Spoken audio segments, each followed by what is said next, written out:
이번에 투표 결과를 보니까 그래도 영남을 어떻게 할 거냐, 강원을 어떻게 할 거냐에 대한 그 답답함이 또 생깁니다. 그러니까 민주당에서 초반부터 상당히 공을 많이 들였던 지역이에요. 네. 경청 투어하면서 강원부터 시작을 했고 접경 지역부터 많이 다녔고 그리고 TK 지역 같은 경우에는 수차례 방문을 하면서 재명이가 남이가 한 표를 호소했던 지역입니다. 그럼에도 불구하고 결과는 사실상 김문수 후보에게 60%가 넘는 지지가 몰린 이런 상황인데 이걸 어떻게 풀어야 되느냐. 그러니까 심지어는 TK 지역의 최종 투표율도 그렇게 낮지가 않거든요. 맞아요. 그러니까 통상은 이제 김문수 후보의 득표율이 올라갔다고 하더라도 투표를 뭐 포기하거나 그러니까 이런 사람들이 있지 않을까라고 하는 기대감이 있었는데요. 그게 아니라 투표까지 열심히 하면서 본인들의 의사를 드러냈다라고 하는 것은 제가 아까도 말씀드렸지만 그러니까 결과적으로 이재명 정부가 받게 된 하나의 또 숙제와 과제 같은 것들이 있는 것 같다라는 생각이 들고 이것에 대한 좀 걱정도 많이 들긴 하는데요. 그러니까 사실 이분들이 그러니까 아주 명확하게 이 개헌과 내란을 심판해 주셨어야지 보수가 재건될 수 있는 것이거든요. 사실 이건 이재명 정부를 위한 것이 아니라 정말 보수 재건을 위한 되게 중요한 회초리였는데 그것들을 또 오판하게 만들면서 국민의힘이 이 내란 상황을 여전히 좀 헤어나오지 못하고 자중질환하면서 싸움이 일어날 것 같다라는 생각이 듭니다. 그렇죠. 친윤이 힘을 얻을 것 같아요. 그래서 김문수 후보 방도 안 없애요. 이 방을 통해서 뭘 하겠습니까? 이제 차기 당권 도전을 하게 될 것 같은데 지금 양당 공이 당대표 선거도 해야 되고 그 민주당은 당장 원내대표 선거도 그렇죠. 국민의힘도 원내대표 새로 뽑아야 아직 되고 권성동 원내대표가 자리를 내려놓겠다고 말을 안 해가지고요. 원래대로라면 12월까지가 임기여서 있어야 되는데 통상 12월까지 임기이긴 합니다. 대단하다. 상식적으로 본다고 한다면은 아니 대선이 이렇게 패배했는데도 의총이 소집될 거고 네. 패배에 대해서 뭐 후보만 책임집니까? 사실은 그러니까요. 이 후보들을 옹립하는 과정에서 지도부가 총사퇴해야 가장 큰 파열음을 불러온 게 쌍권입니다. 김문수 후보도 알 거예요. 네. 까딱하다가 권성동 때문에 내 후보 안 될 뻔했거든. 그렇죠. 그렇기 때문에 후보 입장에서는 비교적 선전했다고 한다면은 내가 더 선전 못한 이유를 무엇인가 탐구하더라도 권성동의 그런 책임이 적지 않기 때문에 아마도 정상적인 정당이라고 한다면은 오늘이나 내일쯤에 의원총회가 비상적으로 소집이 되고 그 과정 속에서 권성동 원내대표 물러나고 새로운 원내대표를 옹립해서 차후의 지도부를 어떻게 할지 논의하는 게 상식이라고 보는데 워낙 비상식적인 정당 행위를 하다 보니까 그것조차도 담보할 수 없는 김은지 기자 같은 관측이 나오는 겁니다. 그러니까요. 제가 보기에 국민의힘은 지금부터 전쟁 아닙니까? 그럼요. 사실은 그 전부터 전쟁을 하고 있었다라고 봐야 될 텐데요. 이제 모두 그 가면을 벗어 던지고 이제는 솔직하게 자기 이야기를 하고 있는 상황인 것 같습니다. 오늘 아침만 하더라도 한동훈 전 대표와 홍준표 전 시장이 다 각각 메시지를 냈거든요. 근데 한동훈 전 대표만 하더라도 결과적으로는 나를 중심으로 당을 재편해가지고 보수를 재건하자라는 식의 메시지를 내고 있고요.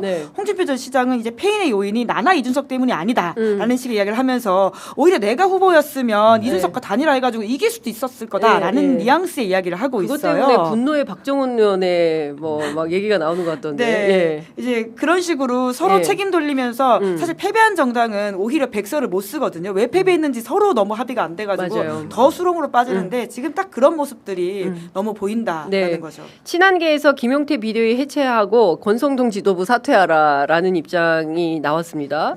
그러니까 친한계가 좀 이번에 세게 밀어가려고 하는데 박정훈 의원, 한지아 의원 둘 다 이제 입장을 내면서 지체 없이 사퇴하라라는 요구를 하고 있어요. 그러니까 지체 없이 사퇴하라는 얘기는 뭐냐면은 새롭게 지도부를 구성하자는 얘기고 조기에 전당대회를 열어가지고 한동훈 세력은 가능성이 있다라고 보는 거거든요. 근데 결국은 여기서 이제 그 당권을 잡게 되면은 차후에 내년 6월에 있을 지방선거라든가 또 이제 선거법 위반 사건으로 빚어질 국회의원 재보선들이 있거든요. 그런 데서 이제 공천권을 주기 때문에 생사 여탈권이 달린 문제입니다. 그렇기 때문에 아마도 친윤도 양보가 없을 것 같고 제가 보기에는 권성동은 양보하겠지만 김용태 비대위의 임기가 사실 정해져 있어 얼마 남지 않았거든요. 그렇기 때문에 한 달 앞으로 다가왔는데 김용태를 통해서 연명하는 방법을 좀 추구하지 않을까. 그러면서 뭔가 좀 이렇게 김용태 이미지라는 것이 신선하고 개혁적으로 보이지만 그 밑에는 친윤의 소나귀가 있는 것 같은 느낌을 주잖아요.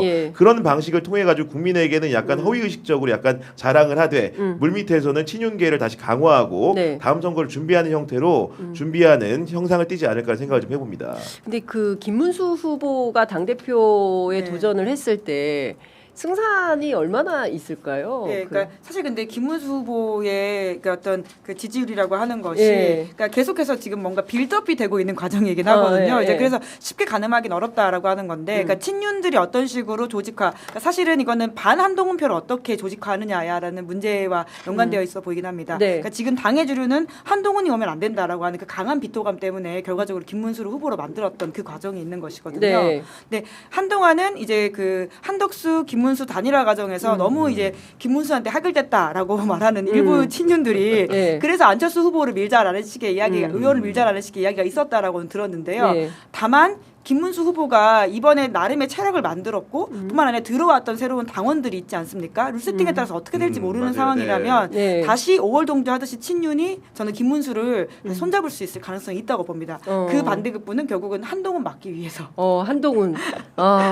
이제 치열한 전쟁이 벌어지겠다라는 생각이 좀 드네요. 친한 친윤 끝나지 않는 전쟁이네요. 근데 그래 봐야 네. 국민들이 보기에는 그 막 당원이 아닌 이상에서야 국민의힘 당권이 다시 이제 조기에 가열돼서 네. 선거를 치른다고 해봅시다. 나올 사람이 김문수, 안철수, 한동훈, 그리고 정계한테는 홍준표도 가담할 수 있는 거. 그러면 그렇죠. 국민의힘 대선 경선 다시 하는 거예요. 그럼 사람들이 봤을 때, 야 얼마 전에 선거했잖아, 또 뽑아?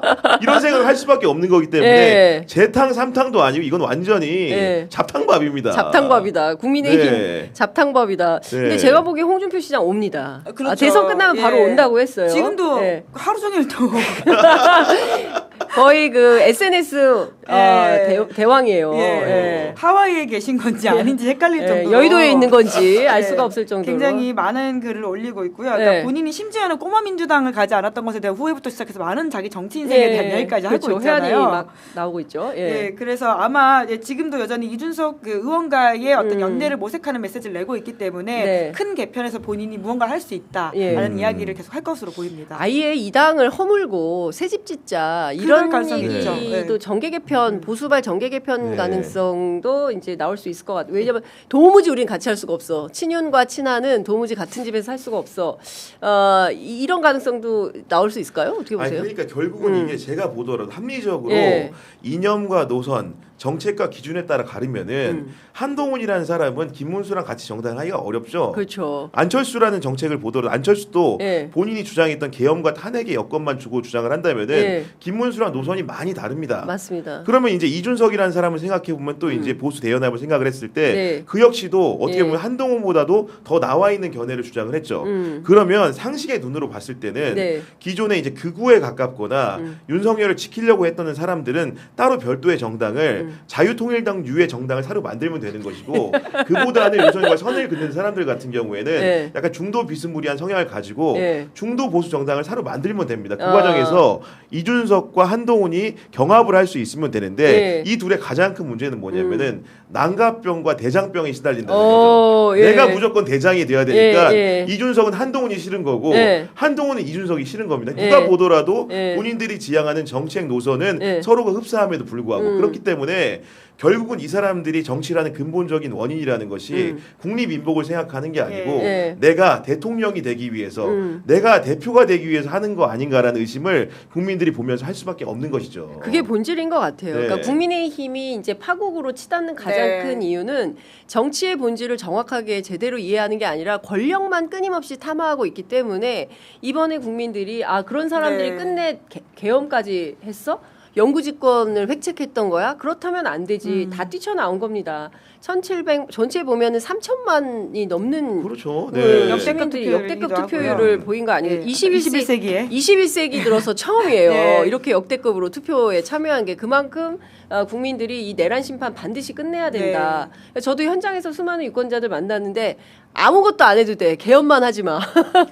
이게 정말 유권자들의 크죠. 예. 기본적인 마음이셨어요. 그러니까 굉장히 절박한 마음으로 대한민국 이대로 가다가는 진짜 나라 망하겠네.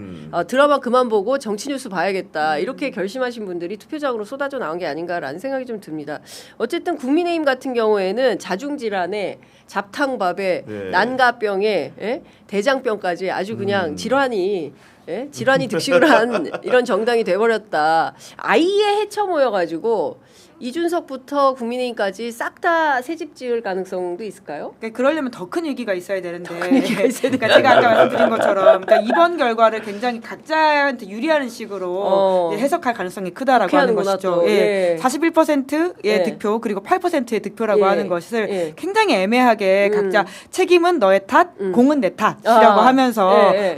잘된 것에 대해서는 강조를 하고 못된 것에 대해서는 역시나 네가 안 도와줘서다 혹은 네. 그때 제대로 절연을 못해서 그런 것이다 예. 등등 단일 안 해줘서 그런 것이다 이런 식으로 몰아붙일 거라는 것이죠. 내탁 공방을 세게 예. 하네요. 예. 그렇게 되면 사실은 이게 답이 없는 싸움이거든요. 왜냐면 예. 뭐 뭉쳐져 있는 문제이지 이게 하나로만 실패가 생기는 건 분명히 아니잖아요. 이제 그런 것이 아까 말씀하신 것처럼 자기 이해관계와 생존 그런 문제와 연결되어 있다 보니까 끝나지 않는 싸움이어서 네. 오히려 아직은 네. 더 큰 집을 짓기에는 더 바닥을 가야 된다. 네, 예. 그렇군요.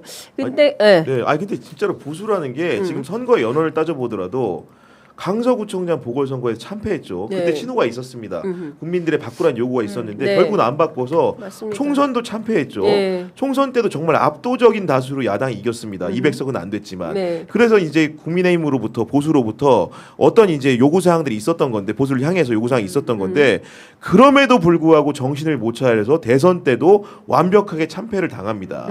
이 상황에서 정말 명패라도 바꿔 달지 않고 신장 개업이라도 안 한다고 한다면은 국민의힘은 그냥 소멸 정당으로 남을 수밖에 없는 것이고 네. 그 위기 의식을 절절하게 느껴야 될 것이 정치라는 당사자들인데 오늘 나오는 얘기들도 굉장히 한가로이 들립니다. 네. 전당대회를 빨리 열어달라는 취지로 권성동을 물러나라고 하는 것도 그걸 국민들이 봤을 때 어떤 시야에서 보겠습니까? 그러니까요. 어떤 시각에서 보겠습니까? 예. 그러니까 이번 대선에 대한 결과를 놓고 어떻게 우리가 비전을 세워나갈 거냐라는 어떤 큰 틀에서의 사과와 반성, 국민들의 네. 민심을 제대로 수렴하지 못한 우리 책임이다. 그러니까 내 탓이오가 없는 거예요. 야 빨리빨리 정리해가지고 차기 당대표 내가 해야 되니까 빨리 니네 다 물러나고 선거 잡아. 이제 이런 식의 주장을 하는 거니까 국민들이 볼 때는 여전히 염치 실종이다. 이런 생각을 하게 되는 거고요. 그리고 정말 국민 입장에서 사과받아야 되지 않겠습니까? 윤석열 씨는 아직도 계엄에 대해서 사과를 하지 않고 있거든요. 어제도 우리가 낱낱이 봤잖아요. 웃으면서 투표하고 그냥 가버리고 저 깜짝 놀랐어요. 그 질문에 대해서 말도 하지 않는 예, 행태들이라고 하는 것이 유권자로서 진짜 모욕감을 느끼거든요. 네. 근데 거기에 대해서 도통 국민의힘이 뭐 사과를 했다고는 하지만 명확하게 사과했다라고 유권자들이 받아들이고 있지 않다라고 하는 게 이번 선거 결과로 나오는 것이기 때문에 정말 뭐 퍼포먼스라고 하더라도 제대로 된 사과를 명확하게 했으면 좋겠다. 네. 거기서부터 시작을 해야지 안 그러고서는 무슨 자기네 이해관계와 생존으로만 네. 이 모든 이야기가 들릴 수밖에 없는 거죠. 그러니까 이게 다 연동이 되어 있는데 그러려면 아주 그냥 TK나 PK에서도 참패를 했어야 되는데 회초리를 좀 맞았어야 되는데 세게 네. 참패했어야 됐는데 그게 아니라 또 연명할 수 있는 수액을 또 맞은 거예요. 41%로. 근데 그래서 더 안 바뀌는 거예요. 그러니까요. 예, 그러니까 어떻게 보면, 예. 이게 다 이게 연동이 돼 있어요. 그래서 제가 보기에는 유권자 지형도 좀 변화가 필요한 거다. 그리고 이 유권자들을 바꾸는데 가장 중요한 기폭제가 돼야 되는 큰 역할을 해야 되는 것은 역시 언론의 기능이다. 예, 저는 이 갈라치기식 그 종편의 TV 토론 같은 거 이런 것들을 좀 어떻게 바꿔내야 할지 진짜 좀 아주 새로운 좀 뭐 발상의 이런 게 좀 필요해 보여요. 그 너무 변화가 답답해요. 크게 그러니까 제가 아까도 말씀드렸지만 이 보수의 변화라고 하는 것은 이제명 정부의 성공이 아니라 보수 개편과 보수의 재탄생을 위해서 필요한 맞습니다. 것인데 예. 이 자꾸 좀 TK 유권자분들을 중심으로 그걸 좀 오해하고 계신 것 같다. 오히려 이것을 생존의 본능이라고 하는 이야기들로 정치인들이 부추기니까 네. 이것을 본인의 또 생존으로 자꾸 오해하게 되시는 면이 일종의 있는 것 같다. 가스라이팅을 계속 당하는 거 아닙니까? 예, 좀